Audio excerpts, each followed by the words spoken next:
My name is Goose Susie, and you're watching The God Money Show. Thank you so much for clicking this video.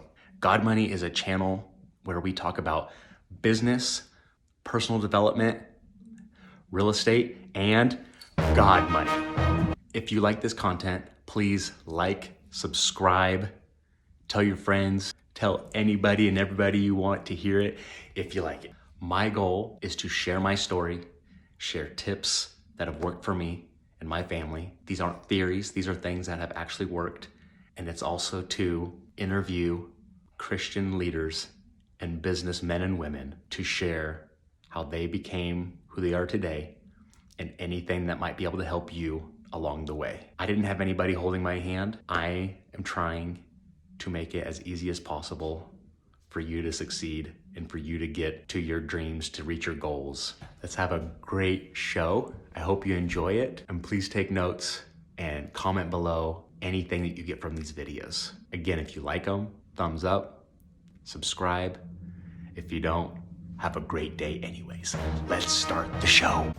Welcome to the very first episode of God Money. What this is not, is it's not a platform to jam the Holy Spirit or our religious beliefs onto you. What this is to help showcase and just show what God has done in many people's lives through finances, through businesses, and how it does intertwine. This right here is my good buddy, Nathan Argon. Nate owns multiple businesses, multiple properties. He's never not doing something. And I love our conversations because anytime I call you, you almost always pick up, by the way. So I'm really grateful for that. But you literally almost always pick up. And I'll ask him like, how's it going today? And he goes, oh, just another normal day. And what a normal day for Nate is not normal at all. Like sometimes he's in McCall, sometimes he's at Stormore, his business here locally. Sometimes he's at the salon, Canvas Salon, right? That's what it's called, Canvas Salon. But it's just amazing to have relationships like this where you have somebody like me who's just entered my 30s. I'm 32 now. By the way, I'm your host, Goose Susie. Nate here, he's kind of blazed a trail for a lot of people, and he's an amazing story, and we have awesome conversations, and I just felt led to start getting these kind of conversations out to people, to just show you that just because you have money or you have things doesn't mean that you can't also believe in God or you can't also be building his kingdom. The fun thing about you is you call, you say, I pick up when you call, and it's true. It's just because Goose is someone, every time I talk to him, he actually inspires me.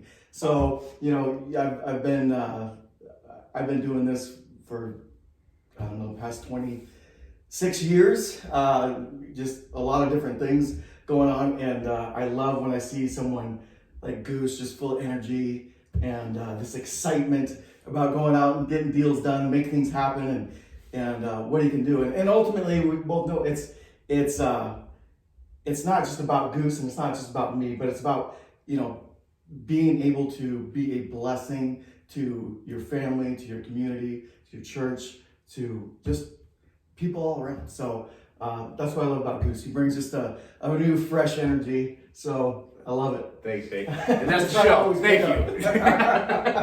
Yeah, we're out. Thank you, man. I love that. No, seriously, thank you. I've got a list of questions, okay? And at the end, we actually have, I was on Instagram and I asked, I don't know right now I'm calling it the flock since my name's Goose. Just the people that have been following the show so far.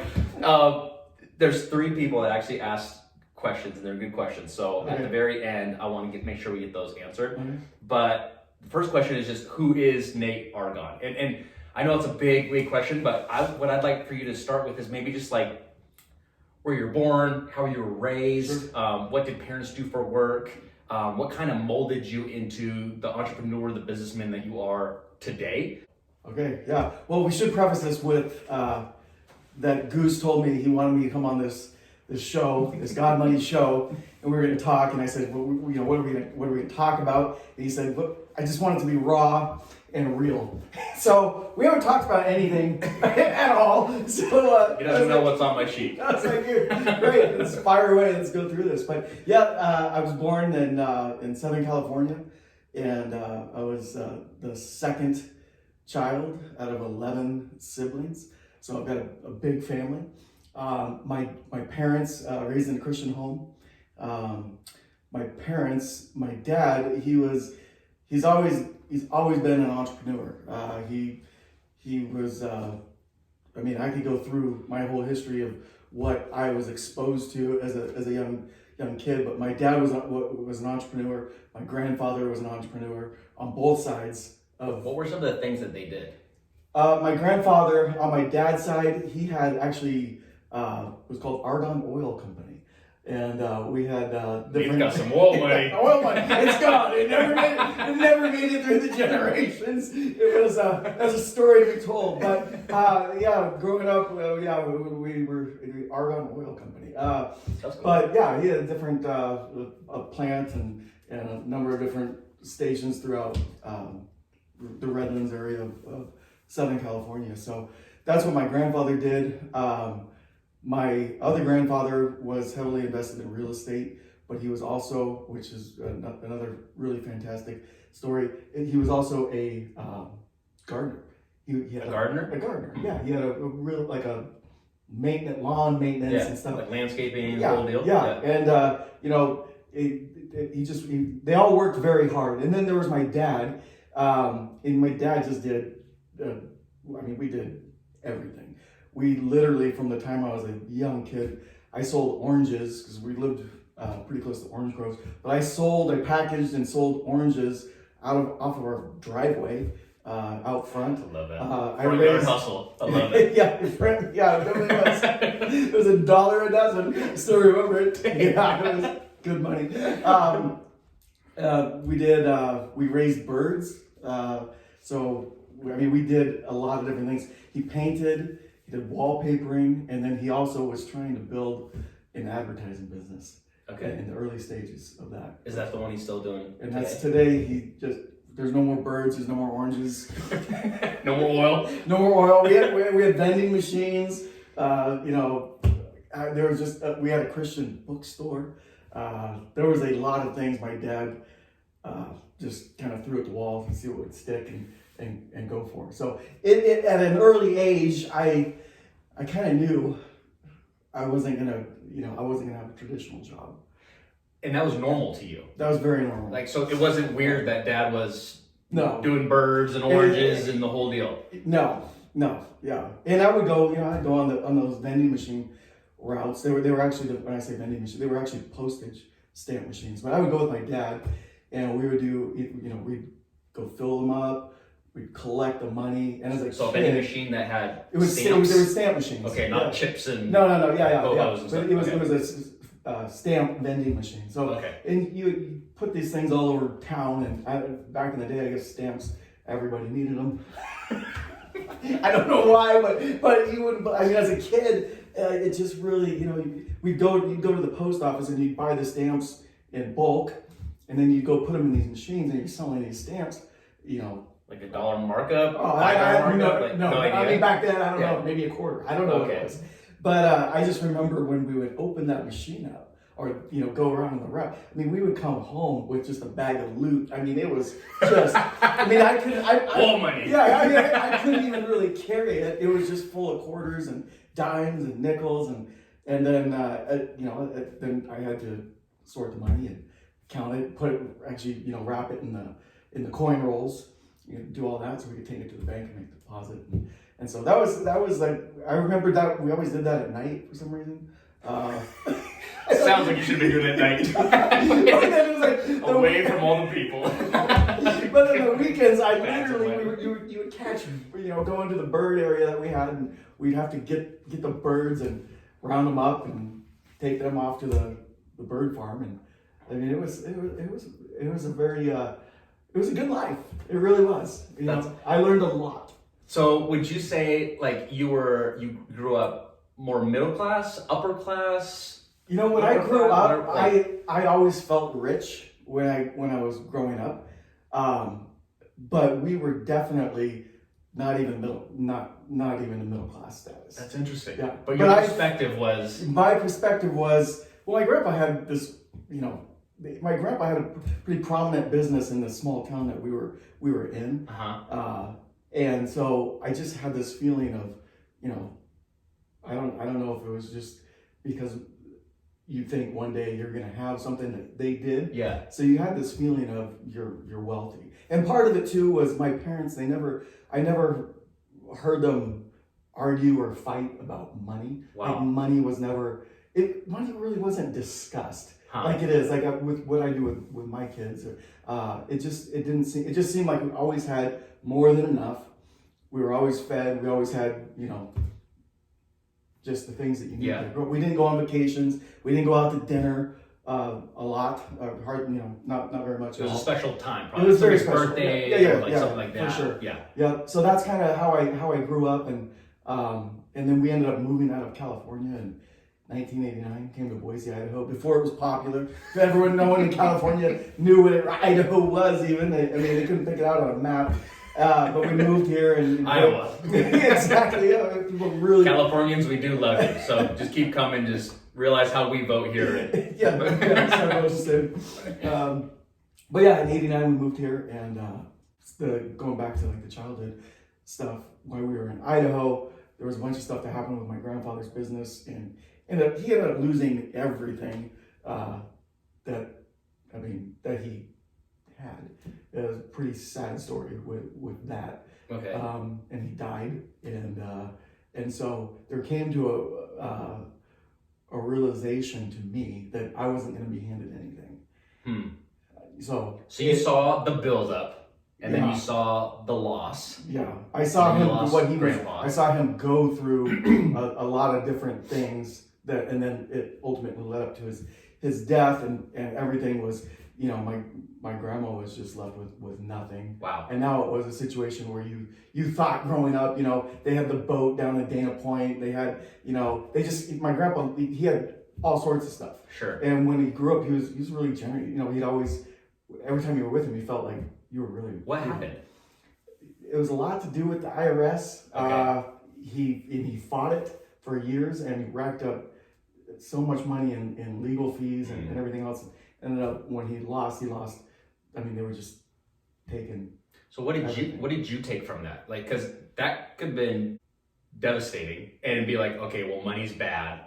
Money gets you in trouble. Yeah, I think it was more or less like if you're gonna do something, you need to be doing everything above board and be legit with running a business. Sure. And I think that I don't know. I think it was a lot easier. I don't know exactly what happened or what was off, but running a business is not an easy thing right. at all to do. I mean, people think of, I don't know what they think of business owners, but a lot of times we're very passionate about what we're doing, whether it's what you're doing and with the bracing or if I'm doing the sheds, the storage, or hair salon or whatever. There's a whole another operation behind it that most people never see, right. And it's it's not fun. There's a lot of reporting, a lot of paperwork, audits, all that kind of stuff. So, but it's constant, like the big picture, but then also paying attention to all the details. Correct. Yeah.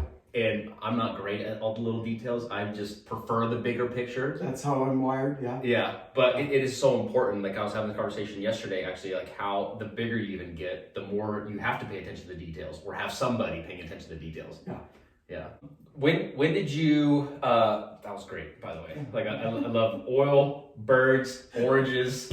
Yeah, I probably missed a few things. The bookstore. That was bookstore, Christian bookstore. Yeah, because it's very lucrative. Did you sold a few Petra albums? And, Did you have any? Did Dad like take you to like business meetings when you were growing up? Did he bring you along to like make business deals, or was he putting you to work, or like what was that relationship like? With my dad, there wasn't a lot of. I never really went to any business meetings because he was pretty much just the sole proprietor of what he did. Yeah. But when you say, did my dad put me to work? Absolutely. Okay. Yeah, I learned very early on that you work. Yeah. And so my dad was always in the morning. I mean, I never was up before my dad.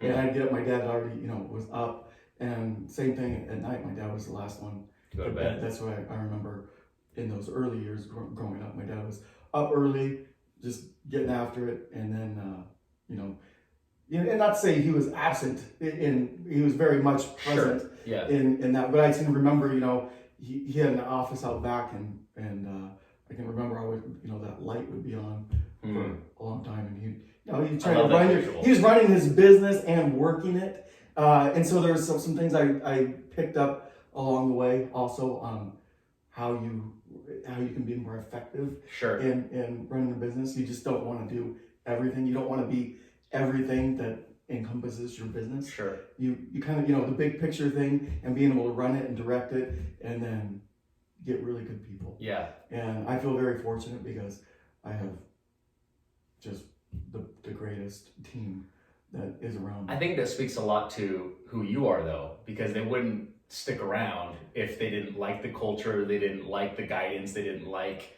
who was running the show.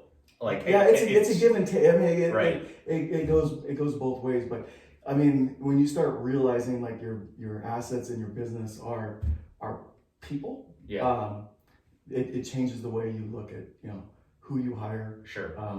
Even what you're going to pay them or what they're going to do, because you get the right ones, and they're worth everything you pay them. Do you pray for the right people? Mm-hmm. You do. Yeah. Okay. Yeah, and it's this last year was a crazy year, because where we're at is probably all over, but here it just seems like the demand on labor, it's been really hard to get. We've had a lot of people come in and out. Turnover within. Oh yeah, but the thing is that I talk about the team that we have. We do, like, our core team that we have is just incredibly solid. Yeah. And so that I'm just really, really thankful for.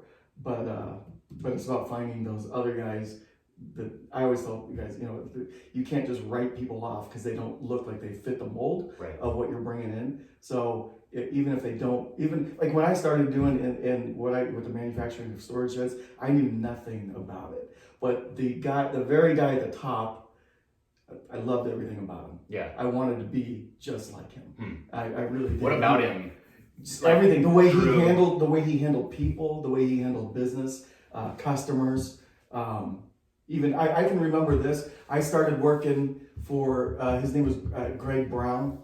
Started working for Greg in 1994 in October. Okay. In October, so I worked for, and I had done other jobs up to that with my dad, and I'd been employed at different stuff. So I'd had different job life experiences, and then so when I started working for Greg, it was the first time in my life I felt like that I was more than just an employee. Because of how he made you feel. How he made me feel. And it was, I think he made a lot of people feel that way. But I remember going into Christmas in 1994, and I got my paycheck, and he put a $25 bonus in my paycheck. And I was just like blown away. Wow. That I got $25. Wow. And I mean, looking back at that now, it sounds funny. Like $25, you know. Right. Don't spend it all in one place, But back then, it was very impactful. Just that little appreciation. He didn't owe me anything. He didn't. Right. I just started there in October. I wasn't worthy of a bonus. I knew nothing. I was probably making more mistakes than I was, producing good product. But he valued me, and I felt it. I think that's super important. The fact that you're like, here you are, this kid just working, and you didn't feel like you deserved it. You just felt like you were doing your job. Right. You didn't have any entitlement to whatever, even with the upbringing you had. I think that's one thing that is kind of interesting right now, is just the entitlement across the board. It's not my age group or the next age group behind me, or it just seems like there's this entitlement. And I think it's really special when you find people like yourself that just want to work. They want to help build something. They want to make the team better. They just want to help, and the blessings come with that.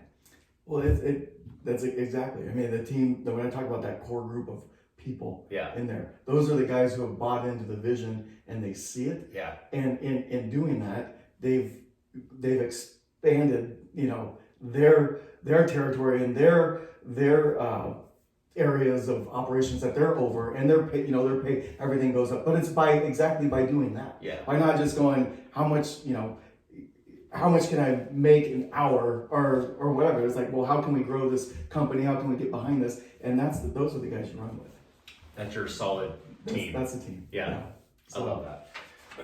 If you're getting anything from this, please comment below. Just shoot out like one-liners of things that either Nate has said or I have said that you're getting and you're liking. I can't wait to go back through this and just see all these. We haven't really touched any of these, but you've been absolutely, like, it's just so good. What are you teaching right now about teaching your kids about money? Because you got four kids. You've got 4 kids now. What are you teaching them about money, or what do you think you're teaching them as far as? Yeah, that's a good point. What am I teaching them, and what do I think I'm teaching them? It's probably two different things. I'm glad you brought that up, because it's a good way to look at it. Well, going back to what we talked about in my childhood and growing up, the stuff that I gleaned and I learned from my dad, and I watched him get up early in the morning and work late into the evening, and it was a constant just circle, always, start, end, repeat. That's what it was on. And that's, I looked at that, I started, I don't know if I really grasped this early, but I could see it, and I could tell there had to be a better way to do that. And so what I've tried to teach my kids is, it's not just going after, like, I think so many people just want that passive money, right? They just want that passive money. Passive money is great. It's the best money to get, right? But when you just go after that passive money and you neglect the hard work part of it, you're never going to get that passive money. And just so if anybody doesn't know what he's talking about as far as passive money goes, because I think there's going to be a wider range of people that actually get to see this.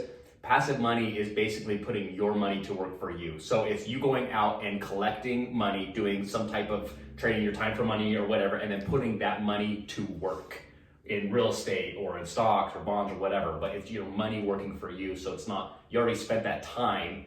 Is that about how you explain that? Yeah, exactly. I mean, your earned income, what your time goes out and earns. So many people go out and they earn money with their talent and their time.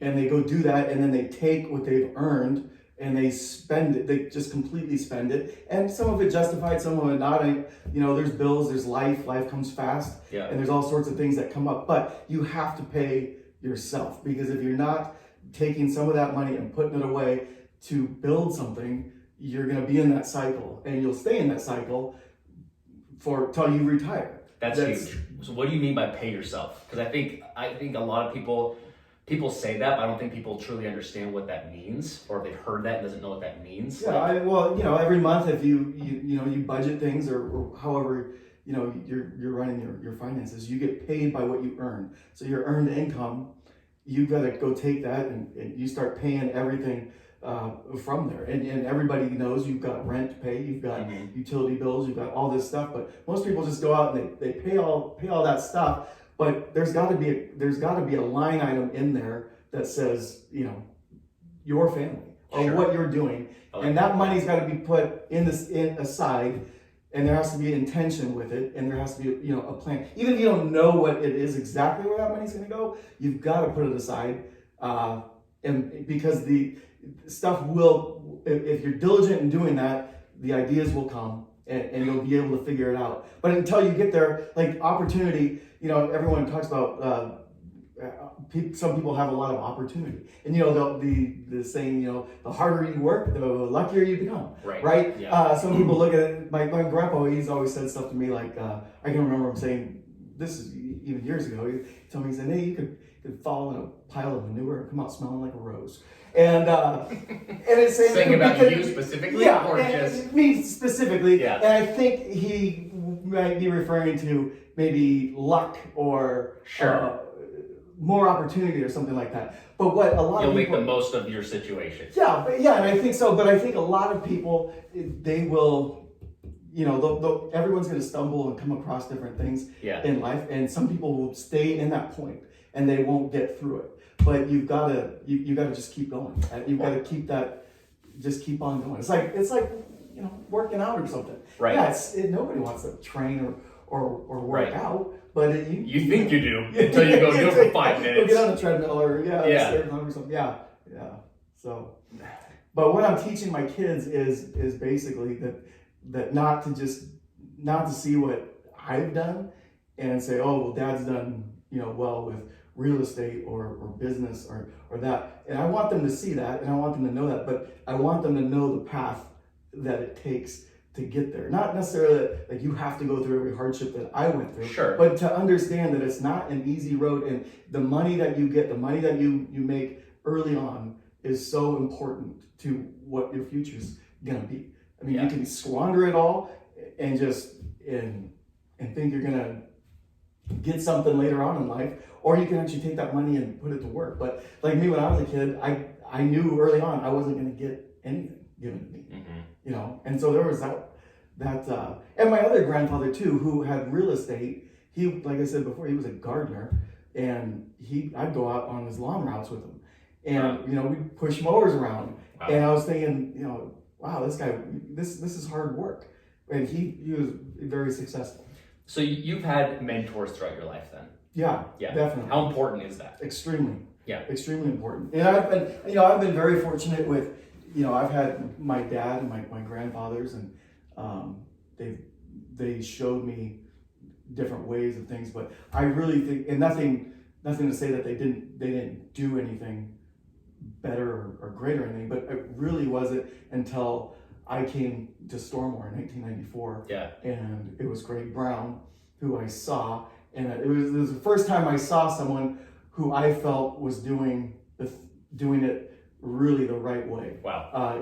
In hard work. Not to say that nobody else was doing it. No, yeah. But was taking things and running a business, but he was using his business to just the way a business should be run. He was a blessing to other people. Yeah. I could just see it, and I was just like, man, I really like the way he operated, and I thought was he a believer? Yes. Or is he? He is. Wow. Okay. And I just thought I'd love to be half of what he is. What a compliment. So you saw that, you sensed that. You said you grew up in a Christian home. Mm-hmm.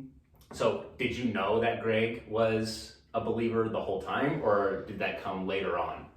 I knew right away when I first got the job. Because he told you, or? Or did you just sense it? Like how? I just knew it just from the way, just his interaction. I mean, he led Bible studies that I was a part. I mean, it's not like he came up and said, "I'm a Christian." Right. Your application, check this box, yes or no. It was just, you could see just the way he interacted with people. Yeah. And the one thing too, his wife worked there too, and the very first time I went in there for a job interview, I left there and I thought, that lady is either the biggest fake I've ever met, or she's the nicest person in the world. Oh, wow. And I'll tell you this, after 26 years later, and through the whole time, she never changed. She was the nicest person in the world. Wow. The nicest person, always joy. Like when you walked into the office, joy. Just the presence of joy, no matter what. That's amazing. It was joy. I was just like, how do these people operate like this? Yeah. I mean, it's all the time. Yeah. So it was very refreshing to be around them. So real quick, so you've been with your kids, just showing them a path, showing them through hard work, showing them to use your money to work for you, so you don't have to work for money your whole life, right? That's right. Right. The idea is, you work so hard and exchange your life for money. At some point, that scale's got to tip, and money starts working for you. What does money mean to you? Like when I say like money, or when you hear money, like what does that truly mean to you? Because I know some people, it's a bad word. It's a really bad word. To some people, it's an amazing word. To some people, it's almost like godlike to them because they focus so much on it. So like, what does it mean to you? Well, it's a great point. Money is such a problem, and when you just look at money, like I love talking about money. I mean, I love it because I look at it and it's like I try to help, especially younger people. Like I just really try to help them with money and stuff. But when you look at money, when I grew up, part of the thing, we never talked about money. Sure. And I told you, my parents never thought about money. I never heard that about money. Mm-hmm. I don't know if it's just because they didn't have it, there's nothing to talk about, or it's just that was something we didn't talk about with money. But as I look at it, if you don't have money, it's a problem. And if you have a whole bunch of money and you're just holding that tight-fisted around it, it's a problem. And so when I see money, like when I think about money, the first thing that comes to my mind is opportunity. And what I love that. So it's you associate it with a positive. Absolutely. Yeah. When you hear money. Yeah. Okay. Yeah. It's how can you? Because when you start talking about money and compounding and that kind of stuff, that's really cool stuff when you start getting into it. Yeah, I agree. I mean, when I hear about money, I grew up with lots of love. That's what we had. We had lots of love in my family. We didn't have a lot of money. Did you have good money? Huh? It's so funny. Who was that? Nate. Was it Nate? No, not Nate. No. Casey something. Casey Dusty or Dusty something. We just saw that. Anyways, maybe I'll put a link in it or something. But yeah, but no, like we did have good money. Like I paid good money for that. You better like it, kind of thing. But no, money always decided what we did and didn't do. It was never a choice. And that's the thing that like I knew early on that one day I was going to be rich. And I really did. Like I knew one day I wanted to be wealthy, and I wanted to make sure that money did not determine what my family did or did not do. And that was really like my war cry from the get, and because I never had that example around me. Yeah. I had friends later on, like junior high and high school, that their parents had money, and I saw the things that they got to do and the trips they got to go on, and I never felt like envious of it. I just saw it as like it's possible. Yeah. Like they're doing it. Yeah. Like that's something I can do. Even though like I didn't have that example, there's no reason I couldn't be that example eventually. Sure. You know what I mean? And so money to me is like it's a tool, nothing more. Like I think people put so much emotion into money that's what cripples people, right? Yeah. Like if you had 10 shovels in your shed, stormwater shed, if you had 10 shovels in there and somebody needed one, you're not gonna be like, I might need it. You know what I mean? Like you're not gonna hold on to it. You're gonna give them a shovel. Yeah. And I think like when we just look at money as just a tool and nothing more, Bishop Jake says it actually beautifully. He says, $10,000 is $10,000. It's not good or bad. It can be in the same exact envelope. It just depends on who hand it goes to.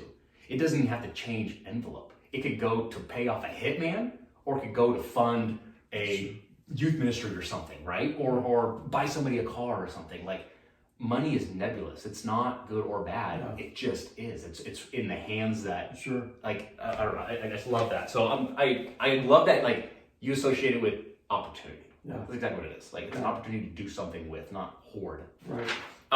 When did you become a millionaire? Like you're a millionaire now. Well, you've been a millionaire, but and I know this is even kind of awkward at times for some people, just because like I don't know. Like I think when you hear millionaire, or culture teaches us what millionaires are or aren't. Sure. Right. So greed. You got there because you're greedy, or somebody else didn't get so that you could get. And like I'm trying to squash that as much as possible because it's just not true. Sure. And like just go to the Bible, right? Like we're supposed to use our talents. We're supposed to multiply our talents. We're supposed to use what God gave us. And so with that whole millionaire thing, besides it just being a label, right? Like when did you become a millionaire, and like what was your initial reaction to it when you actually like heard, or maybe I don't know, did you ever like officially hear that like Congratulations, you're a millionaire, or like no, like confetti or anything. It wasn't that way. You know, it's a funny. You know, when you ask when did you become a millionaire, it's kind of a funny question. But I think to a lot of people, like if you're, everyone aspires to have. We all want nice stuff, right? Mm-hmm. We all want money in the bank account. We all want a nice house. We want to drive nice cars. We want nice clothes. We want to be able to do nice things. So we all have those same desires. I think everybody does. But on some level, on some level, you've got, you know, that's just how you want good things, and you want good things for your kids and everything else. But if you don't plan, if you don't have a plan, like if you just think you're going to become a millionaire, I guess you can. I'd say good luck. But I always had a plan, and I didn't always know exactly what I was going to do because I didn't know how the puzzle was going to fit together or where the pieces might fall. So early on, my plan was to take my hard-earned money and put it away and invest in real estate. That was my plan. That was plan A, was to do that. Because I knew I could control it. I knew I could go do it. Plan B was to be able to buy out Greg Brown at Stormont. Okay. So you knew earlier on that you were going to, whatever money you were earning, your day-to-day job, your 9 to 5, whatever the time was, you were going to take a chunk of it. You're going to pay yourself first.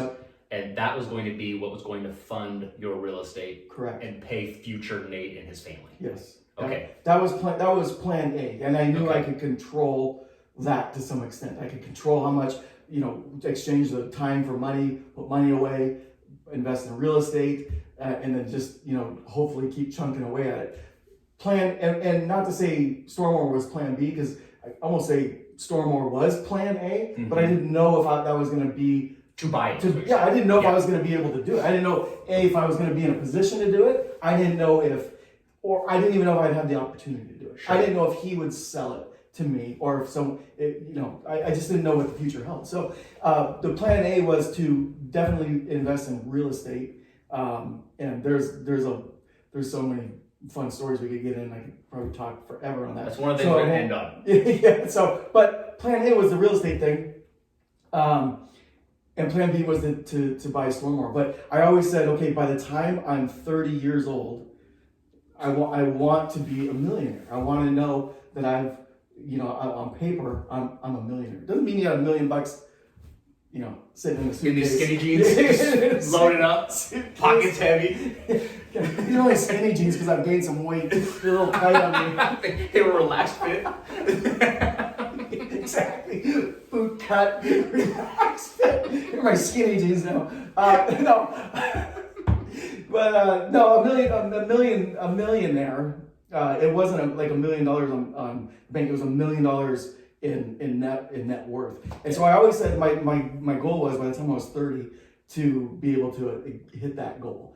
And I'm a very goal-oriented person, and when I put things out there, I write it down. I usually take it pretty serious on trying to go out and attain it. And for me, I didn't do it. I didn't hit it. At 30, I didn't get there. It took me until 31. So it was a year. It was a year late. Not bad, folks. Yeah, so, but it was something to me that really was a lesson in itself. Just because you can have a goal, and as long as you're firing away and keep continuing to go out there, just because in your mind or on paper you said I'm gonna try to get there at this age or that age or whatever, if you don't hit it, just keep going for it, because it's gonna come. And the first million was it's the hardest one to get to. Yeah. Because it's, you know, you're using lots of earned income at that time. But the cool thing, like for me, was I was thinking the real estate was like plan A, and that I would have that going in the future, and wasn't sure if I was going to be able to buy Stormore. But what actually happened was I ended up being in a position where he was going to sell me Stormore. But the only way for me to even acquire that was I had to come up with some cash, right? It was through real estate. I was able to sell off a piece of real estate and buy what I thought was plan B, and plan B and plan A merged at that point. And it was awesome. It was like killing two birds with one stone. I still had my real estate, and I picked up a business asset. So that was a big deal at 31. Huge deal. And, Yeah. Yeah, it was a really big deal. So having a okay, real quick, just to kind of help paint the picture a little bit. When you were paying yourself off, do you remember like what percentage out of each check, or like how much, like even kind of ballpark? Yeah. How much were you getting paid at the time? When you were just working? Yeah, so when I got married, my wife and I was making. Sonny, you're amazing, by the way. My wife. Yeah, we were making. I'm pretty sure I was making $5.50 to $6 an hour. Okay. Okay. So I made $5.50 to $6 an hour. Yeah.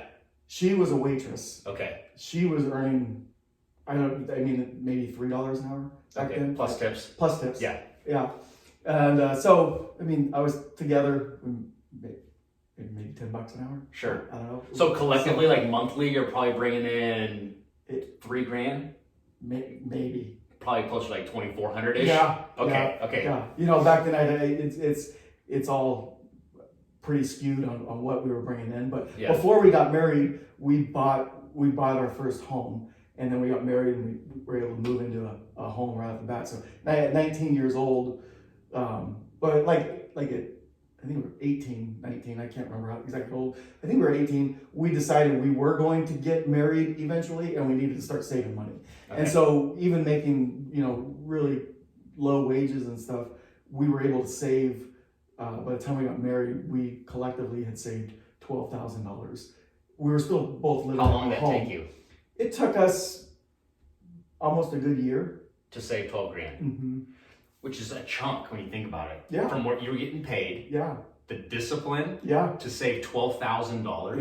It was a lot of effort. So you probably were buying Gucci watches, Gucci shoes, what is it, Supreme? Yeah, no. Like that was what you guys wearing? I don't even know what I was wearing. I couldn't tell you. Relaxed fit Wranglers. Just I don't know, we even had Wranglers, man. It was whatever. Please. Yeah, there wasn't a clothing budget. I can tell you that much. It was what you had in the closet. So you guys were on the same page of like, look, let's punt leisure right now, because later we're gonna have options. But right now we've got to figure. Yeah, it was such a high priority to me not to have to rent an apartment or some house. I really wanted to. I mean, coming into Sonny's family, they're awesome. But my background, being around entrepreneurs and everything. But when I started off and I'm making $5.50 an hour, building sheds. It just wasn't a glamorous life. A lot of people. I can remember a lot of I had really smart friends. A lot of them thought I was just throwing my life away. But my dad always told me, to whatever I chose to do something that you're going to be happy doing. Yeah. And I didn't see myself going to school and being happy down that route, because I didn't know what I was going to do. Not to say that school is bad, or I just didn't know what I was going to do. So I wanted to find something fun, and that's when I found Stormore. And so I had that I wanted to do, but I was only making $5.50 an hour, and so we started chunking. We started chunking that money away, and that desire to do that. I wanted to basically show her parents or show her family that I could support her. That. Yeah. I could buy a house, and her family was doctors and lawyers and all this stuff. So more traditional as far as like education. Yeah. And I felt really inferior coming into her family. Nothing that her family put on me. It was just that's how I your felt. Own thing. Yeah. But I felt like whatever I'm gonna do, I'm gonna do it with all my heart, with my passion. If I'm gonna go build sheds, I'm gonna build the best shed I can build. Or if I'm gonna go, sell oranges, they're gonna be the best oranges you can. Easy to peel. Yeah, easy to peel. That was our motto. Easy to peel. Easy to peel. Yeah. No. So that was we saved that 10. Well, we saved 12,000, but 10,000 went to the house. We had $2,000 left over when we got married, and I think I spent $1,200 and $1,400 on honeymoon. So this isn't like just random words of advice. Like, this is somebody who's actually used what he's been sharing, and it's whatever level you're on right now as far as getting paid. Like, you have to pay yourself first. We're going to talk about tithing in a second, but I want to know like the order that this happened too. But you have to pay yourself first, and you have to learn to pay yourself first, and you have to be okay with punting leisure right now. That's the only way that I know of so far, and I've had to teach kind of myself. I didn't have that example. I don't know if a dad was telling you to do that as well, or if that just started making sense that like, Nate, man, we got to start paying ourselves first, because this is the only way we're going to not have to work every single day for the rest of our life. So going back real quick, so that moment that you realized you were a millionaire, did that happen like after you bought Stormore, or did that happen before you bought Stormore? It was right up to the time I bought Stormore. Okay, and through all your assets that you had, minus all your liabilities, that equated to your net worth of a millionaire, $1 million. I think that's awesome, man. I think so many people do when they hear millionaire, especially like on Instagram and social media nowadays, like they see like the Lamborghinis, and you can make $3,000 a month and have a Lamborghini. You're gonna have no money, and you're gonna have a big old payment. But the Lambo, the Ferrari, like that stuff doesn't mean, and that's just bad. Like I wanted that stuff for a very long time. I remember when I hit the millionaire status, like I was so excited, but also like kind of like, I thought it was gonna feel a little different. I thought it was gonna be the bulging pockets of $1 million in your pocket, or the Lambo in the garage, or you know what I mean? Like it was just a different, and it just made me like, thank you, God. What's the next target? Because I thought this was going to be like the main event, and it really wasn't. It's not at all. It was just the next step to what all the greater things that God has in store. So, was it kind of awkward at first, like when you like saw that you actually like accomplished that goal, or like it wasn't awkward. I think I was more disappointed that it took me a year longer to do it. But you didn't quit. No, I didn't quit. You didn't punt the idea. Well, this didn't work. Right. It's 12 years of going after that, and, saying it didn't work and throwing it away. But no, it finally came to fruition, and I did that. But exactly, it wasn't like you got this big achievement. It was very underwhelming, to say the least. Yeah. So it just made you go, and I think that's, a lot of people, you might think being a millionaire or having $1 million is something awesome and great. But when you get there, it's like, well, I want 2 million. Mm-hmm. Right. And then 2 million, well, 5 million. Right. I want 10 million. It just it never stops. So if you don't know what you're going to be doing with that money, then I think it becomes maybe about greed a little bit on stuff. But if you're doing it for just to be a blessing, and that's the thing, you that's what it's all about. 100%. It's all about, and it's so much fun to be able to bless people and do stuff that that money enables you to do. I've heard some of the stories of your extravagant giving, and not because you were like, guess what I did today, but like you get so pumped and excited about it that it's so contagious. And I love when you share that with me, because I know your heart and why you're sharing with me. But do you want to share one of the stories? Like, because I love it. And this goes back to, if you're blessed, you need to be a blessing. And it's putting your blessings to work. And it's literally, to me, like every time you give or you tithe, like you're showing God that this isn't my God. This money I have right now, this isn't. Right. It's about you. Right. And I'm going to use this to glorify you. I'm going to just keep the flow going. Like, sure. I truly believe, like, when people start to go like this, and money, I mean, we've heard this before, but there's some people that might not have heard this before. Like, money only makes you more of what you already are. Yeah. Like, and I truly believe that. Like, if you're a giving person on this level, you're going to be a greater giver at this level. If you're a greedy person at this level, it doesn't matter how much money you're going to have, because you're just going to hoard it the whole time. Sure. But, no, I don't know, like, just share one of the stories. Well, when you talk about extravagant giving, perspective, I know. Yeah, it's, some things some things it can be extravagant to some people. Other people it's not. But there's a big difference, I think, between giving and just like giving and like sacrificial giving. Yeah. There's big difference. And so for a lot of people think, well, well, that's a great story, of this guy giving whatever they're giving. But I'm not a millionaire, so I can't do that. But I can tell you this, some of the greatest things that happened and things that were, if I can use the term, like unlocked or clearer vision or something, came from really sacrificial giving and giving with joy, even when I knew, it was hurting. It would hurt to give sometimes those amounts, but God just opened up things and blessed me so much more in those. But like I said, you knew in your heart that needed to happen. Yeah. Even though it's going to be uncomfortable, you knew that that was well, what you're supposed to do. Like one story, I haven't shared this story with you, but this is very early on. And I wish I would have written this down so I knew exactly the amounts. But my son, and keep in mind the time frame and everything, my son was pretty young, maybe 2, maybe not even 2, I don't know. So this was probably in the early 2000s. Okay. And I was trying to become a millionaire, right? The goal, Right. I know what the goal is. I know where I'm trying to go. I've got real estate to buy. I want, buy this, all these things going on. And my son ended up in the hospital. We ended up with a bill, the hospital bill.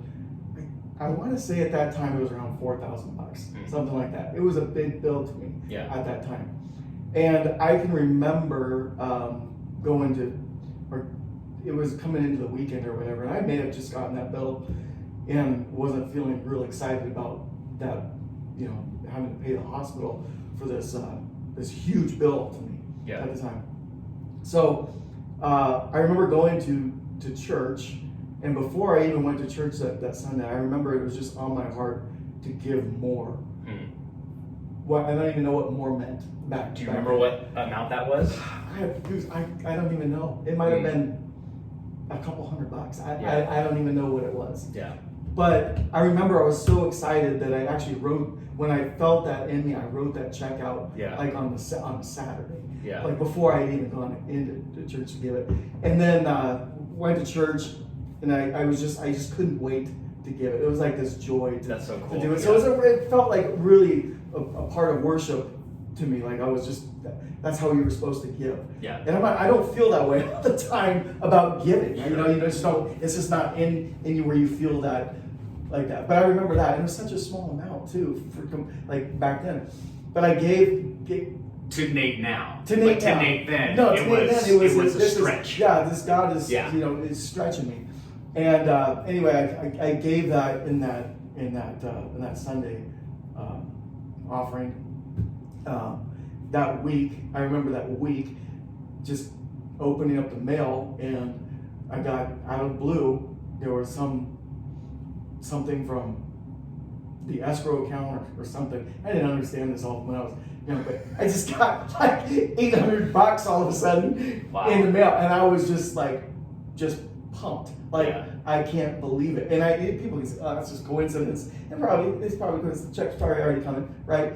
But I knew God was showing me something. And here's this $800 extra escrow deposit or whatever that all of a sudden just comes in. And then by the end of the week, the hospital wrote off the whole bill. Like sent a letter saying, it's probably because they made such little money. They said, we can't take this. We ain't getting this amount anyways. We'll never see this. So, but they wrote the whole thing off. Wow. And it was just an overwhelming week to think. And I think early on that showed me, just to be joyful in giving. And that's what I've tried to learn. And I've also, just tried to learn when God tells you something to do it, He has a plan for it. Amen. He knows. Yeah. And so just because that's something I still, even to this day, sometimes, I can be doing something random, and I'm like, God just starts speaking, you need to do this. Yeah. And I'm like, I don't know, God, are you sure? Start questioning God. You said last time. I was like, I don't know. But yeah, that was early on. That was really, really eye-opening to me. And even today, I still have there's just a lot of lessons I've shared with you before. When I was at our salon getting my hair cut, and there was a girl that we were just having issues with, one of the employees, and out of everybody who worked there, I just felt like, you know, she's probably not going to make it because she needs to work more. Her personal life is kind of in disarray, and she wasn't what I wanted on our team. Very nice girl, and I, you know, always, but I just felt like, you know, if anyone's gonna go, I need to figure out, you know, a better spot for her. Her life needs to, she needs to do something else. It's not gonna fit here. But anyway, I'm sitting there getting my haircut, and I can overhear her talking to one of the other girls, and she's worried going in the winter because her tires on her car are bald. I love and so right then and there, I'm thinking in my chair, well, you could work more, you could have money, and you know, you could you know, if you apply yourself a little more instead of partying on the weekends, you'd have more clients, and that's what I'm thinking, right? Yeah. And right then, You're just being human. Yeah, I'm being human. You're being a practical human. Human Nate, yeah. Yeah. And right then and there, it's like God just spoke. He says, buy her tires. Wow. And she was talking, and by her, it was 2 tires. In the middle of your troubling. In the middle of my, she was saying about her front tires were no good, right? And so, and her car's, you know, front wheel drive, blah, blah, blah. And so, anyway, I'm like, you know, then I start arguing with God. She doesn't deserve it. I mean, there was a lot of stuff going on with this girl. I won't get into the deal, but anyway, I was like, all right, you win. You know, you win, God. And so I got my haircut done. I said, hey, let me go see these tires on these cars. So we walk out there in the parking lot, and it wasn't just those 2 front tires. I mean, the 4 tires, they were original. I mean, she's had the car for 3 years, and she never changed the tires on them or rotated them or anything. And they were snow tires that were on there. And there was like metal sticking out of these things. They were terrible. I didn't even know how she was. I mean, you can't have these on a car, right? Mad Max, yeah, it was terrible. And so I'm like, okay, well, this is every tire. So like the price of tires just went up, God. What's going on? No, so I said, oh, follow me over. Let's go to Les Schwab. So we go to Les Schwab, and the guy that I've done business with down there, he's writing up some quotes for me. And he gives me the quote, and he says, this is what she probably needs. And she's standing right there to my left, and he says, you know, these tires, $714 and some odd cents or whatever the 4 tires were, and putting them on, and I can see her facial expression on my left, and it's saying there's no way we're paying. She's thinking she's paying $700 for tires or whatever. I'm not. She just thought as you just taking your kind of like helping your get there and like, look, this needs to happen. And I just said, you know, it didn't. I said, yeah, well, that's what it needs. Let's get them on. And her everything changed. Her countenance just changed when she realized that this is just a free gift, right? And it was crazy because I drove her back. It was going to take about an hour. I drove her back to the salon, which maybe 2 minutes. And in this 2-minute drive back, there was just stuff that just began to open, walls that came down, and stuff that I was able to start talking to her about her life personally that I wasn't able to do as a boss or in that work environment. I had to get out of that environment. And also all this stuff started coming down, you know, started talking about church, about God, about God's plan for her life, even though she's in a dark place. There's still, God has a plan. He has a plan for, you know, she was pregnant at the time. And she, you know, was thinking about, do I keep this baby? Do I not keep this baby? And I'm just able to just speak in 2 minutes, like a drive, just speak to her, and she just is receiving all this. Well, so anyway, drop her back off at the salon, and it was a Friday, and I didn't really anticipate that little detour of doing that, and so it cost a little bit of time, and so I was hustling back to work just to get back there. And it was like, you know, it was great. The opportunity that came with that, with me being able to share it was just awesome. So, you know, I was like, all right, yeah, you were right. You know, these little conversations with God. But I go back there, and I'm working at my desk, and someone comes walking in, and right next to me on my desk on the right, I just hear, you know, someone like just that. They put their hand on my desk. I hear it, and I turn and I look, and it was my brother, and he had just put down this stack of cash just right on the desk. And it hit me immediately. But I said to my brother, I said, what is this? Yeah. And he said, I've had some stuff on Craigslist that came back from a job that wasn't used. It was left over on a job, and some guy just came in and bought it. And I right then, man, I was like, my eyes started watering because I knew exactly what was in that pile. I didn't even have to count it. But I did. There was $720 in that pile. It's just enough for me to buy a popcorn at the movie, left over. But it just really spoke to me. It was just like, when God puts something in you to do it, just be obedient. Just do it. He's got it. He knows what he's doing. And I don't know what, the girl has moved away. She had the baby.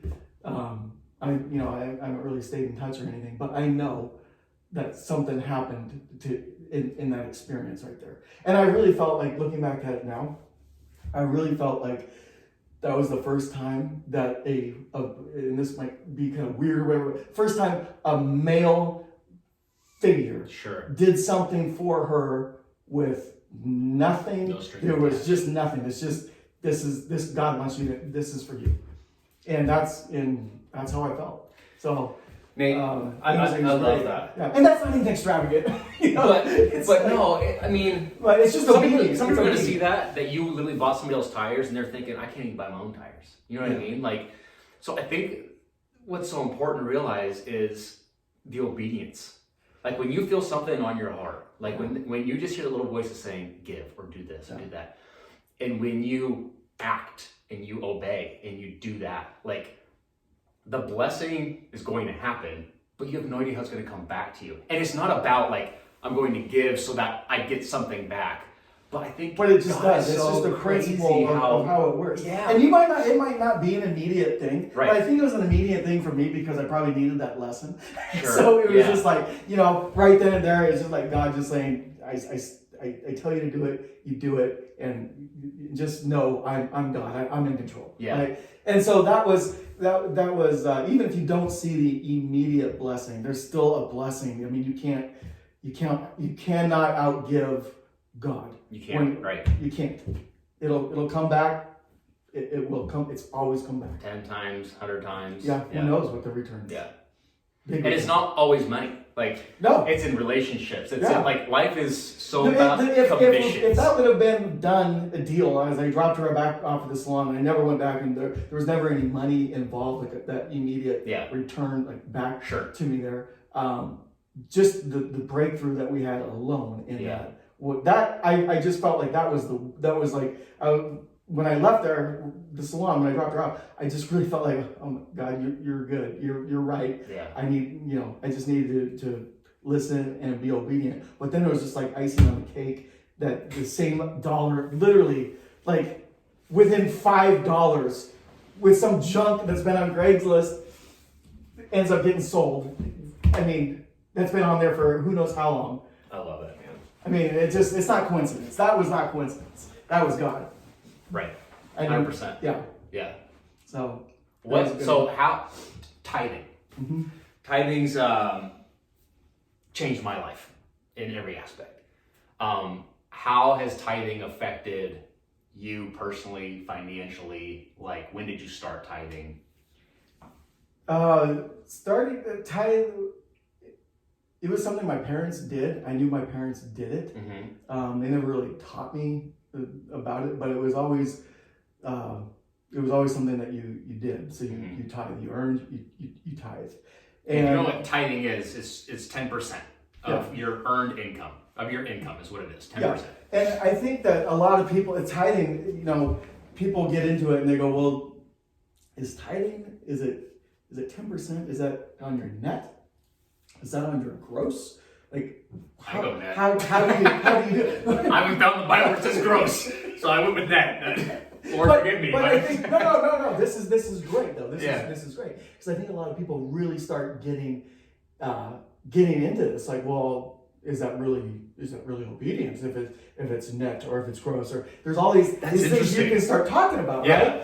But I think tithing has way less to do with money. It's less of a money principle, more than it is a spiritual principle. Sure. Okay. Yeah. So you can get into like this and that, but the Bible says, you're more blessed to give than to receive. And there's all sorts of verses. I mean, even if you look in the Bible, and I think it's like Matthew 23, it talked, the Pharisees were coming to Jesus, and they were asking him about tithing, but he was talking about this. I think he was saying, I'm just going to try to quote this, but it's not going to be quoted right. But it was fact check this, folks. Fact check it. It was like one of those Pharisees who they tithe 10% on there, but they neglect mercy and justice. Right. And he goes through there, and it says you would have been better off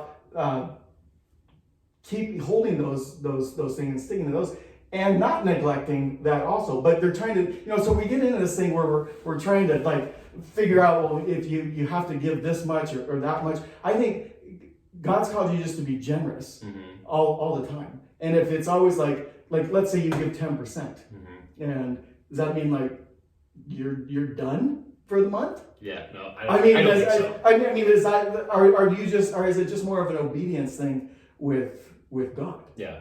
And so tithing, I mean, it goes back to the same thing. Tithing, it will really show you where your heart is when you tithe. And there's lots of things, like there's so many biblical stories too. Like, and I think when we were touching on like sacrificial giving, I mean, you can go write a check for $10,000 and give $10,000 away, and someone can go in and give $5 in the offering, and that's more, the $5 there is more blessed because that was the stretch. Yeah. And this was like, I'll just write this and be done with it. So, but tithing, it will change the way you look at money. It'll change the way you look at in generally about giving, period. Yeah. And I think just because you give 10% or you gave 10%, I just think you just listen to what God puts on your heart, and it's a heart. It comes to the heart. It's all about a heart issue. Like, I agree. I looked at it as like 10% is what I'm called to do, but then there's so many times where I hear like buy their coffee, or well, you should actually put an extra $200 on this one, or like just little things like that. Or like if there's, I don't know, it's not just about, or I mean even donating your time to things, right? I think that we overthink it. I think we make it way more complicated than it needs to be. But what I do truly know to be true is when you aren't tithing, you're robbing God, not of money, but of future blessings for you. Like tithing isn't about us, but it's for us. Yeah. Like, and it's, again, it doesn't go back to like, we tithe because we know we're going to receive something. Like we're called to do, it's a heart check at that point to make sure that you know who's God and it's not your pocket. But it really hit me this last weekend, actually, this prayer and worship weekend. Like I got rocked, man, absolutely rocked. And we gave, I'm not going to say that actually. I'll probably cut this part out. But what really did happen. This off the camera. But really though, man, like it brought me back to just that first love of how much God loves me. And it brought me back to like, again, you can't outgive God. And just like the importance of having that order, right? Of just like love the giver, not the gifts. And I don't know, man. Like it's no, and like what you're telling me, like that inside of you, like just what it does. It's almost like when I gave back in the day when I had no money to give. There was just something. It's just like it set everything within me right. Everything was like aligned. Right, and it just felt. I mean, I was just excited to give and give just a joyful gift of giving, and that is awesome when that happens, and you know what. And the other thing too about giving, just in general, is a lot of times you might not see like we talked about giving, and then there's like this instant return, or maybe it's sevenfold or tenfold, or who knows what the return is. But for me, I look at it, and if I go back and all the times where I continue to be generous, or where maybe it was an act that God just put something on my heart and I spontaneously did something. I can look back and I can see that God took that and there was breakthrough in me. Yeah. Not just spiritual breakthrough, but breakthrough in maybe my vision, or maybe where I was going wasn't clear. And all of a sudden it's a clear picture of here you're going. Or all of a sudden opportunity out of the blue just comes that you had no idea, or you shouldn't even, it's like, how am I even part of this? Grace came in. Grace, Favor came grace. in. Yeah, it's just like, and it's just like, you look in the Bible, and throughout the Bible, there's mentions of the word "and suddenly." Suddenly, I know. This happened. It's just amazing. Yeah, it's like, think about it. and so I look back even at my own life, and it's like, okay, yeah, this happened, and how this breakthrough came because you did something. You suddenly obeyed. you obeyed, and suddenly the windows of heaven opened up, or suddenly the calluses on my eyes were removed, and I could see clear. Yeah. Or calluses aren't on your eyes. Cataracts. Whatever.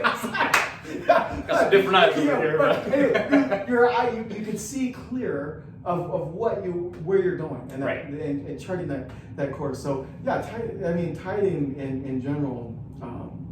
It's just one of those. It's just a principle. Yeah. And it's you can't, like I said, you can't out. It's not like God's gonna do more with that 90%. I love that. Yeah. Then you're gonna.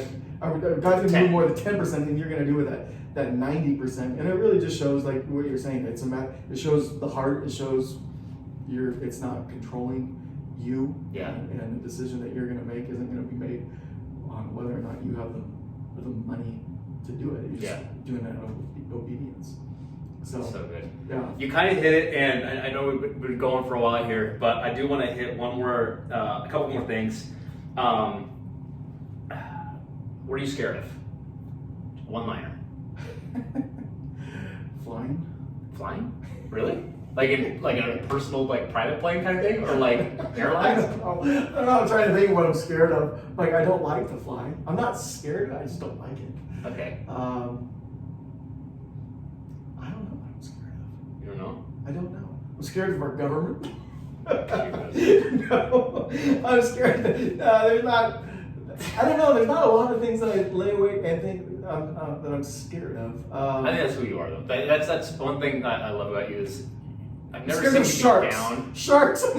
Sharks is real. Sharks is real. I'll take that. Or a bear in the woods. Yeah. I'll take a bear over a shark. And you can kind of outmaneuver a bear. I don't think so. A shark, you can't even swim away. You can't escape. Yeah, but a bear. Yeah. But a shark bear would be even worse. Favorite quote, Bible verse, or words to live by? Just kind of some golden nuggets to leave. I guess it would always just have to go back to. There's so many, but Matthew 6:33. Okay. Seek ye first. Yeah. The kingdom of God and His righteousness, and all these things will be added to you. And I think that as long as the alignment, if you're seeking Him first, and that's where it starts, then any of the desires for a good family, for a good job, for just a plan, anything, all these things are going to line up. But when people do, take the fourth thing on the list and it becomes the first thing or whatever, it gets out of whack. So yeah, keep first things first. Yeah, yep. I love that. And then you kind of already said this one, but I want another one. Your God money story. My God money story. Yeah. That's a big one. The God money story for me, it would just have to be a picture of my whole life. And I think when we talked about earlier, when we were first starting to try to buy our first home, that we saved I said $12,000. We saved $10,000 for the house, and $2,000 we still have. We saved $12,000, but $10,000 went to the house, and that was in 1996. And we got married in the same year, 1996, and we wanted to take and do the plan A, which was real estate. So I knew we needed to invest money again. We had no money, so we needed to continue to save money again. So it took us that 1 year to save $12,000. Well, I still had planning I need to do this real estate, but I didn't buy my first my rental until 2001. So you had your primary in 96. 96. And then you had 7 years go by, 6 years go by. 5 years. 5 years go by.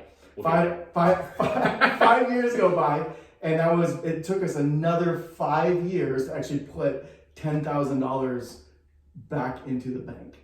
So another 5, and that was, you look at that, and like I said, life happens, you get kids. Sure. The home needs a fence, a yard. We did all that kind of stuff, and so another 10 years. So it took another 5 years. So it took 5 years to save that $10,000. But when I look back at this and we say, what's this God story? That $10,000 that we saved and we worked for, and we basically, if you look at it like tithing, or you look at it like anything, we took that $10,000 and we sowed it. If you look at it like a seed, we put it into real estate. That $10,000, that initial $10,000 that we saved, if you took that, all the other real estate deals that I've done, they've been just shuffling cards. So take that, acquired that property, and there's some crazy stories now that you're making my wheels turn, that started this whole process. Yeah. Like it could take probably a good portion of another time to talk about this. But we'll bring it back. That 10,000, I'll just say this, that 10,000 sowed has turned into, over $6 million today in real estate. Yeah. That's a God thing. That's a huge, just blew on it. Yeah. And through real estate. So that's why you have to be so diligent with putting that aside, because if we never purposed to save up again $10,000, or if we used it for frivolous things, $10,000 back then could have been a nice car or a real nice car. Yeah, I mean we didn't have any of that. It could have been a lot of nice things, but we bought into real estate. Yeah. And I'm not saying that's the only investment to make, or what. There's lots of different things to do, but we were very intentional about what we were going to do. And for me, $10,000 was the magic number. I don't know why back then, but that was kind of what it was. But so the God money story is, because of your obedience and discipline, you're able to save 10 grand, and in that 10 grand, God was able to multiply it to over 6 million worth of real estate right now. That's awesome. Yeah. And the thing about it is, it just doesn't stop. Right. I mean, it's just a thing that He continues to bless and continues to do. So, and that was a decision back in, I'm 23, 24. Yeah. So it's I love that, man. That's awesome. It's really cool. Okay, now here we are at the end. Okay, we're gonna do. We have 3 questions. Okay. These are actually real people from Instagram. I put on my Instagram, ask a couple questions that people would like to know. So there's a few that were the same, and so I just kind of picked one. But Amber says, how do you find clients and how do you get your name out there? Well, yeah, that's running a business and finding clients. It's a tricky one. I mean, there's all sorts of things to do. Like for me, when I was looking at buying my business, the biggest thing that we had going for us was word of mouth. Okay. Word of mouth advertising. Good old fashioned. Good old fashioned. Yeah. It's nothing fancy about it, but it was word of mouth. And back then, Boise, the Treasure Valley, was a smaller community. And word of mouth went a long, long way. Yeah. And word of mouth still goes a long way. Yeah. If I go out and I do something for Goose, do a good job for Goose, not just a good job. And that's why I always tell people, you can't just, people expect a good job. You got to do an outstanding job. You have to go above expectation. And when you go above expectation, then the word of mouth becomes effective because they start telling their neighbors, they tell their family, they tell their friends, and that's a really good way to build. And you can have the best marketing strategy and the best way to pick up clients, but if you're not going out there and exceeding expectation, you're gonna be throwing dollars down the toilet for marketing because you're eventually gonna fail. You've got to exceed expectation on what people want. So that's good. Hopefully that answers it. Amber, great question. Now we've got Michaela. She is asking, this kind of ties in, just best marketing advice. Well, in this day, I mean, marketing advice is we all got product to sell, right? You're selling, whether it's shoes, it's shirts, it's sheds, it's a service or whatever it is, but the best quality braces. the highest quality braces. But whatever it is you're selling, I've learned this: you're selling yourself also. 100%. I love that. So when you go out and it's like if you go to a car dealership to shop a car or something, if you don't like the salesman coming out selling the car, you're gonna go somewhere else, right? There's other cars to go buy. There's that's other pretty deep. places. You can like the car, but not the sales, not the middleman, and not even go there. Yeah, it's not going to happen. Actually, So I tell people all the time, it's not the product. If you have a good product, if you have a great product, a good product to sell, the product will pretty much sell itself. To close the deal, though, you've got to make that connection with people. So if you aren't connecting with people, or your people that you have positioned to do sales and stuff, if they're not connecting, then it's just not gonna happen. Yeah. So I think the most being effective is you're selling yourself to those people. But I mean, as far as like tools and stuff, the online stuff, that's just a huge I mean, there's obvious things. Your website needs to be easy to navigate, that kind of stuff. But ultimately, getting people in front of you, in front of your product, and then selling yourself. Yeah, I agree. And then Kenny asks, how do you know, this is good, how do you know when you're ready to take the leap into the business world? Like when you're ready to start your own thing, when you're ready to, I love it too, because I think a lot of people struggle with that. And especially like for the last 7 years, like to be an entrepreneur is like a cool thing now or whatever. But I don't say that lightly. I think it just kind of woke people up to the possibilities. And I think this is true.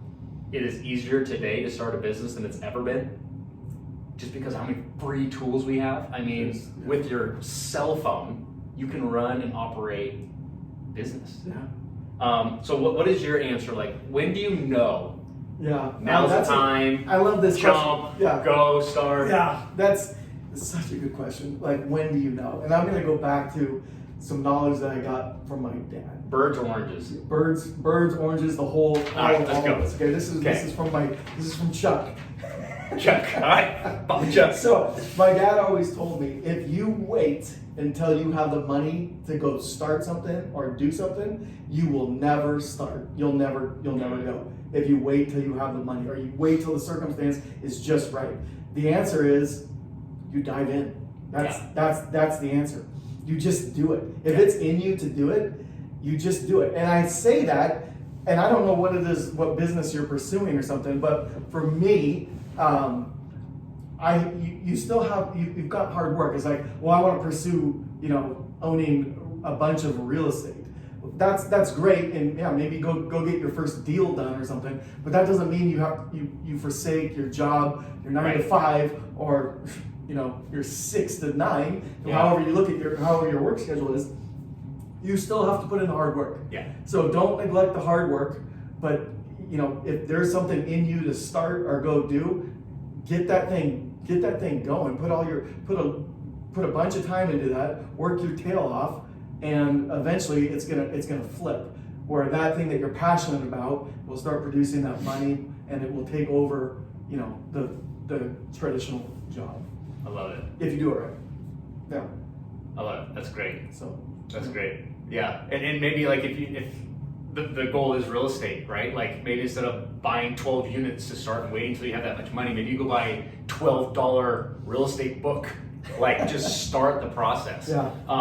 This whole show right here, this is the very first episode. I hope you enjoyed it. I've enjoyed this so much. Like, thank you so much, Nate. I love you, man. But this is me jumping. Like, I've been thinking about this for so long to the point where it almost paralyzed me, and I didn't think it was going to ever happen because I just kept thinking about it and thinking about it and thinking about it. We don't even have a side table for our coffees. I just little things that I just overlook. I don't even know how to. I bought a brand new camera. It's over here. I don't even know if it's on. I think it is. This is on my cell phone right now, but it's just using what you got. Yeah. Right. Thank you so much. Yeah, for sure. This is awesome. This was fun. This is good. I just feel like we haven't. Like there's so much. You can go so much deeper. There's so much depth in different stories and stuff. But I hope it helps other people and inspires other people to do stuff. But and just going back to like Kenny, like how do you know when to go in it? It's just even when you have had success at different levels of things, there's still other deals to go, and so it's still something I even struggle with. It's like do I go after this and do I go get it? And it's the same. I deal with the same stuff as I did when I was first starting out. Yeah. So it never gets easy, right? Thank you, man. Thank you all for sticking around. If you did stay till the end, please comment below what you got from this. I do want your feedback on what you thought was important, the length of the video, the content of the video, just what you got from it. This really is, selfishly, like I'm doing this because I really want to get better myself so I can help other people. But I thought it'd be good enough to like package together to give away to you guys so you can also be a part of these kind of conversations. Your network is your net worth, right? Like the people you hang out with, the people you collaborate with, the people you're around. The old saying of you're the average of the 5 people you hang out with the most is true. Like if you're hanging out with a bunch of losers, love them, but you don't have to spend all day long with them, right? Like get around some people, like-minded people that are going places, that are going, well, you're Greg, right? You saw Greg as that was your role model. Mm-hmm. He was a believer, he was a business owner, he had a happy wife, which reflected in a happy life is what it seemed. Yeah. So, have a great stinking day. Thank you so much for staying till the end, and we'll see you next time. I really hope you enjoyed that video. If you got anything from it at all, please comment below, like, subscribe, share it with your friends. Please tell us below what you got from this. Check out our other videos listed on the side. Have a great stinking day and be blessed.